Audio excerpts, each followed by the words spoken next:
Dans le fond, moi, j'ai accompagné beaucoup ma mère pour sa fin de vie parce qu'elle était beaucoup en perte d'autonomie. Je suis très heureuse de l'avoir fait parce que je ne regrette rien pour l'avoir accompagnée dans toutes ces dernières années.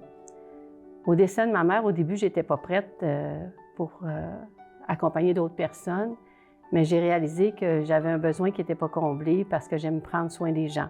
J'ai vu qu'il y avait beaucoup de personnes vulnérables et en perte d'autonomie pour avoir côtoyé plusieurs personnes là, en allant voir ma mère dans les résidences pour personnes âgées. Et ce besoin-là est très grand parce que les gens sont beaucoup en perte d'autonomie, vulnérables, puis il n'y a pas beaucoup de gens, là, ils ont beaucoup de familles à l'extérieur, donc les familles sont éloignées.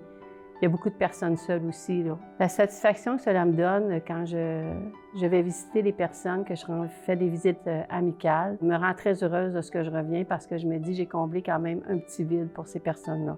Les personnes qui font partie de la Fondation sont des personnes de cœur. C'est des gens qui sont très reconnaissants aussi de notre implication. Des ateliers conférences nous sont fournis, dans le fond, pour qu'on sache les services qui existent. Ça nous fait prendre conscience aussi de tous les besoins que les personnes vulnérables ont et qui vivent beaucoup de solitude. Peu importe le temps que vous avez à donner, c'est très apprécié.